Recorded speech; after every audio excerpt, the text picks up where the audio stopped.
할렐루야, 성도 여러분 반갑습니다. 오늘도 또 한 주간을 시작하는 월요일 아침입니다.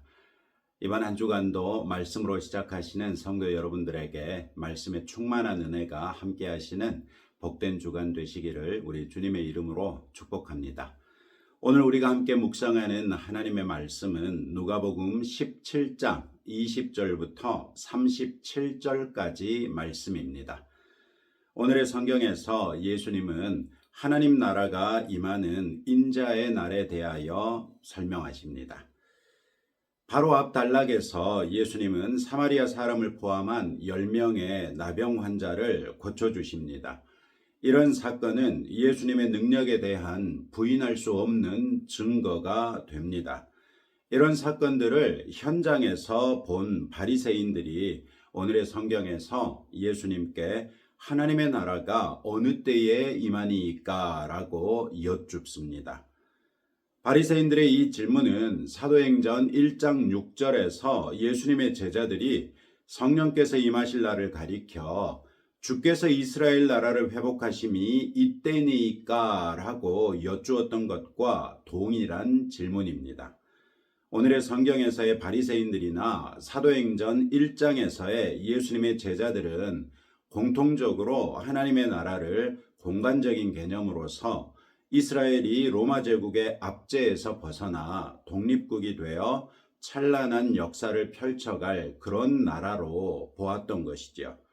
그런데 예수님은 부인할 수 없을 정도로 명확하게 능력을 펼치시고 권위 있는 가르침으로 하나님의 나라를 선포하고 계셨기 때문에 예수님을 반대하던 바리새인들이라도 예수님과 하나님 나라의 상관성에 대해서 고민해 볼 수밖에 없었던 것입니다. 그래서 예수님께 이런 질문을 하는 것이죠. 하나님의 나라가 어느 때에 임하나이까? 우리는 하나님의 나라가 이미 예수님이 오심으로써 이 세상에 이루어졌으며 우리는 하나님의 나라를 이 땅에 이루며 사는 사명을 가지고 있고 오늘의 성경에서 예수님 스스로 인자의 날이라고 지칭하시는 예수님이 재림하시는 때에 하나님의 나라는 완성될 것이라고 믿습니다. 그러나 바리새인들과 예수님의 제자들은 이때까지만 해도 세속국가 개념으로 하나님의 나라를 이해하고 있었기 때문에 이런 사실을 전혀 인식하지 못하지요. 바리새인들의 질문 역시 그들의 인식을 보여줍니다. 그들에게 있어서 예수님은 하나님의 나라와는 아직 상관없는 사람이기 때문에 하나님의 나라가 그들 가운데 임했을 수 없다고 생각한 것입니다. 그러니 언제 임할 것인지를 여쭐 수밖에요. 예수님은 그들에게 하나님의 나라는 너희 안에 있느니라 이렇게 대답하십니다. 예수님이 이 말씀을 바리새인들에게 하셨기 때문에 이 말은 하나님의 나라가 바리새인들 안에 있다고 말씀하시는 것처럼 들리지요. 이 말은 우리가 동의할 수 없습니다. 바리새인들은 항상 예수님과 적대적인 위치에 서 있었으며 이 질문을 할 때에도 그들은 예수님에 대한 아무런 믿음이 없었기 때문입니다. 최근 많은 신학자들은 이 너희 안에라는 표현을 너희 앞에 혹은 너희 가운데로 해석합니다. 즉 그들이 둘러싸고 있는 예수님으로 인해 하나님의 나라가 이미 그들 앞에 또 그들 가운데 임했다고 말씀하신 것입니다. 바리새인들은 장차 이루어질 하나님의 나라를 여쭙고 있는데 예수님은 지금 여기에 실제하는 하나님의 나라를 말씀하신 것입니다. 그렇기에 예수님이 말씀하시는 하나님의 나라는 지도상의 한 구획을 눈으로 볼 수 있게 정해서 이곳이 하나님의 나라다라고 보여줄 수 있는 방식으로 임하지 않습니다. 따라서 사람들 역시 하나님의 나라가 여기 있다 혹은 저기 있다고 말할 수도 없습니다. 주님 대신 예수님을 모신 바로 그곳이 어디든지 하나님의 나라가 되는 것이지요. 그리고 이 하나님의 나라에서 예수님을 불신하고 죽일 핑계나 찾고 있는 바리새인들이 설 자리는 없습니다. 예수님은 이어지는 가르침을 이런 까닭에 제자들을 향해서 말씀하십니다. 더 이상 바리새인들에게는 가르칠 내용이 없는 것이죠. 예수님의 제자들은 그들 역시 하나님의 나라를 이 세상의 나라의 개념으로 인식하고 있었다는 면에서는 바리새인들과 다를 바 없지만, 그들이 몰랐다고 해서 그들이 이미 하나님의 나라 안에 있다는 것이 취소되는 것은 아닙니다. 그들은 이미 예수님에 대한 믿음을 고백했고 예수님과 함께 있으니 하나님 나라 안에 들어온 사람들입니다. 그렇게 이 사람들에게는 언제 하나님의 나라가 임하느냐는 질문에 답하시는 것이 아니라 언제 하나님의 나라가 완성될 것인가를 가르치시면 될 일이죠. 예수님은 인자의 날에 관한 가르침을 시작하십니다. 예수님은 제자들이 여전히 세속나라로서의 하나님 나라를 기대하고 있는 줄을 아셨기 때문에 그들에게 너희가 인자의 날 하루를 보고자 하되 보지 못하리라고 말씀하십니다. 그런 하나님의 나라는 이루어지지 않을 것이기 때문에 그들이 보고자 하는 날은 오지 않을 것입니다. 그러니 사람들이 하나님의 나라가 저기 있다 여기 있다 해도 가지도 말고 따르지도 말라고 말씀하시죠. 대신에 예수님이 말씀하시는 인자의 날은 예수님이 다시 오실 그날로서 그날은 특정 시공간에 은밀하게 이루어지는 것이 아니라 전 우주적인 사건으로 누구도 부인할 수 없는 방식으로 이루어질 것을 말씀하십니다. 이것을 말씀하시기 위해 예수님은 하늘의 번개를 예시로 제시하십니다. 순식간에 하늘을 가로질러 번쩍거리는 번개처럼 예수님의 오심도 순식간에 전 우주적인 인지를 가져올 것이라고 말씀하시는 것이죠. 그러나 그런 일이 있기 이전에 그가 먼저 많은 고난을 받으며 이 세대에게 버림받아야 할지니라, 이렇게 25절의 말씀을 말씀하시죠. 이는 예수님이 지금 향하고 계신 예루살렘에 들어가셔서 장차 받게 될 고난과 마침내 이 세대에게 버림받아 십자가 위에서 죽게 되실 것을 암시하신 것입니다. 그러면서 예수님은 노아의 때와 롯의 때를 말씀하시죠. 노아는 하나님께로부터 말씀을 듣고 거대한 배를 만드느라 오랜 시간을 보내야만 했습니다. 그 오랜 시간 동안 사람들은 그를 멸시하고 조롱하고 배척했습니다. 그러나 그들이 배척했던 노아와 그의 가족은 그들의 멸시의 대상이었던 그 배의 문이 닫힘으로써 하나님의 구원으로부터 배척당했습니다. 그들은 아무런 위험도 인식하지 못하던 때에 그들이 고난을 끼쳤던 것보다 훨씬 더 결정적이고 돌이킬 수 없는 고난을 당하며 영원한 멸망에 떨어졌습니다. 롯의 시대 역시 마찬가지였습니다. 소돔과 고모라 땅이 물이 넉넉하여 자기 소유의 가축을 충분히 키울 수 있을 것 같아서 그곳을 선택했는데 그곳 사람들의 악행을 미처 염두에 두지 못했던 것이죠.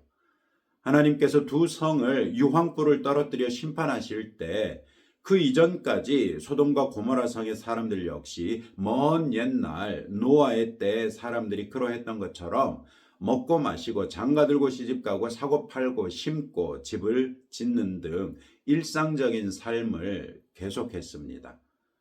정작 하나님의 심판이 임했을 때 그들이 멸시하고 배척했던 롯의 가족만 그 심판으로부터 배척당해 구원을 받았던 것이죠.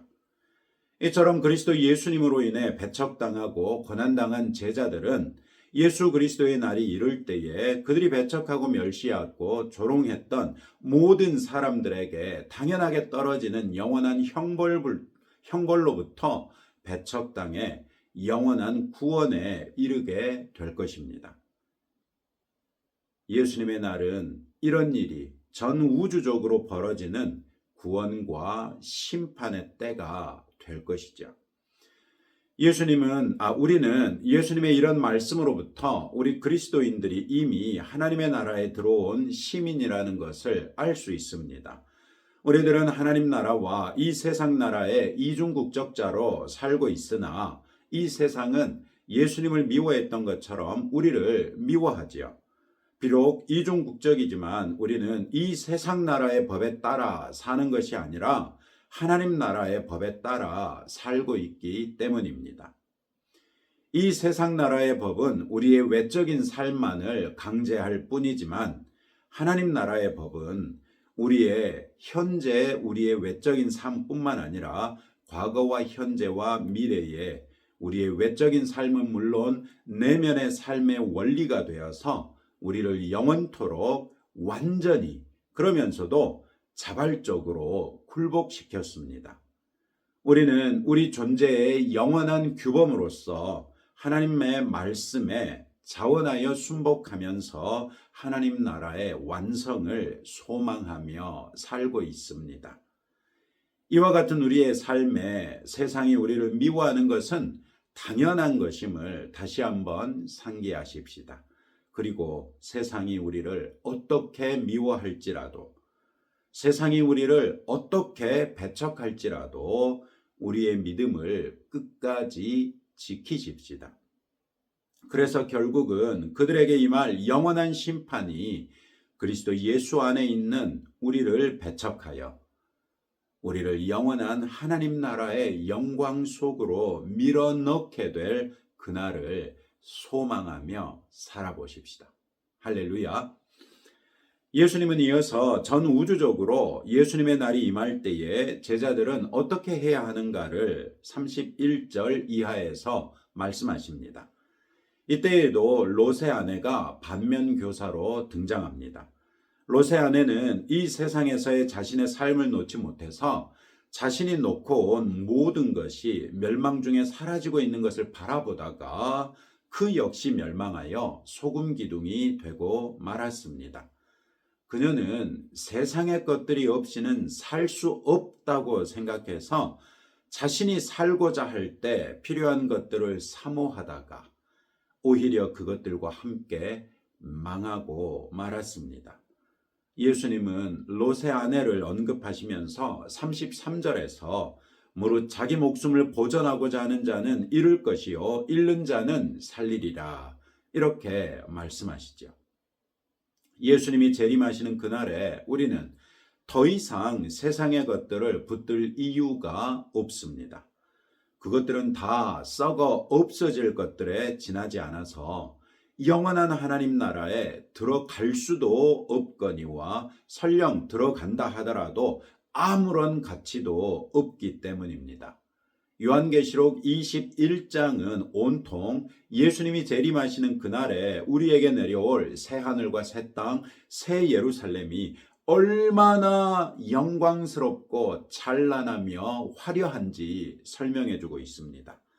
새 하늘과 새 땅, 새 예루살렘은 하늘에 속한 것이로되 이 땅에 속한 채 살고 있던 사도 요한이 보기에는 자신이 보았던 그 어떤 성도 비교될 수 없을 정도로 화려하게 온갖 보석과 맑은 유리 같은 정금으로 단장된 곳이었습니다. 그런 곳에 우리가 이 세상에 사는 동안 누리는 아무리 값비싼 명품을 가지고 들어간들 그것이 무슨 가치가 있겠습니까? 그것과는 비교할 수도 없이 진귀한 것들이 도처에 널려 있는데 이 세상의 명품이 무슨 가치를 가질 수 있겠습니까? 그러니 하나님 나라의 시민이라면 주님 다시 오시는 그날에는 그런 것들이 없으면 살 수 없을 것 같은 모든 이 세상의 것들이라도 다 버려두고 기쁜 마음으로 그 영광스러운 새 예루살렘 성, 우리의 영원한 거처로 들어갈 수 있지 않겠습니까? 하물며 그 성을 그토록 갈망하고 기다려왔음에야 더 이상 무슨 말이 필요하겠습니까? 이처럼 온전한 마음으로 하나님의 나라를 소망해온 믿음의 사람들은 하나님의 나라로 데려감을 당할 것입니다. 이 세상을 하나님 나라보다 더 사랑한 사람들은 결국 버려둠을 당할 수밖에 없겠지요. 그리고 이런 일은 마치 죽음이 있는 곳에 독수리가 모이는 것처럼 몰려드는 사람들이 다 볼 수 있는 방식으로 일어나서 아무도 부인하지 못할 것입니다. 이제 우리는 우리가 얼마나 하나님의 나라를 사모하는지 점검해 봐야 하지 않겠습니까? 이 세상의 것들에 대한 미련은 없는지, 이 세상의 것들을 자랑하고 있지는 않는지, 의지하고 있지는 않는지, 갈망하고 있지는 않는지, 부러워하고 있지는 않는지 스스로 점검해 보시기 바랍니다. 그리고 요한계시록 21장을 다시 한번 묵상하며 읽어보시기 바랍니다. 하나님의 나라, 영원한 새 예루살렘이 얼마나 영광스러우며 그곳이 내가 영원토록 거할 곳임에야 이 땅에 잠깐 있다 사라질 것들이 어찌 내 소망의 걸쇠가 될 수 있단 말입니까? 회개하고 온전한 믿음으로 하나님의 나라를 사모하시는 참 성도들이 되시기를 주님의 이름으로 축복합니다. 오늘도 이런 말씀을 붙들고 다음과 같이 함께 기도합시다. 이 세상의 것들은 내 신앙의 대상이 될 수 없으며 하나님을 섬기는 내 신앙의 도구일 뿐이라는 것을 생각하면서 세상이 아닌 하나님을 더욱 온전히 의지하고 섬기는 성도들이 되십시다. 종말에 관하여 성경적인 가르침을 확실히 알아서 여러 이단의 외침에 미혹되지 않도록 기도하시고 믿음으로 살아가는 동안 불가피한 이런저런 고난과 멸시와 배척을 기꺼이 감수함으로써 주님 다시 오시는 그날에 그 모든 것을 영원한 영광으로 바꿀 수 있는 성도들이 되십시다. 그리고 우리 나라를 위해서 기도해 주시기 바랍니다. 함께 기도하겠습니다. 하나님 아버지 감사합니다. 참으로 우리 예수 그리스도의 입술을 통하여 직접 우리에게 가르쳐 주신 멸망의 때, 아니 우리에게는 영원한 구원의 때를 다시 한번 상기합니다. 이 세상의 것들은 내 신앙의 대상이 될 수 없으며 하나님을 섬기는 내 신앙의 도구에 지나지 않는다는 것을 늘 생각하게 하옵소서. 그래서 우리가 세상이 아닌 하나님을 더욱 온전히 의지하고 섬기는 성도들이 될 수 있도록 우리를 붙드시고 인도하여 주옵소서. 종말에 관하여 성경의 가르침을 확실히 알아서 여러 이단의 외침에 미혹되지 아니하도록 우리를 붙드시고 믿음으로 살아간 동안 불가피한 이런저런 고난과 멸시와 배척을 기꺼이 감수하되 주님 다시 오시는 그날에 그 모든 것을 영원한 영광으로 바꾸게 될 것을 소망하며 이 세상을 이기며 사는 주의 자녀되게 하옵소서. 주님, 이번 주에는 헌재의 대통령 탄핵에 관한 결과가 꼭 발표되기를 원합니다. 더욱이 그 내용이 우리 많은 국민들이 압도적으로 생각하고 있는 바 명백한 죄에 대하여 징계하는 판결이 나올 수 있기를 기대합니다.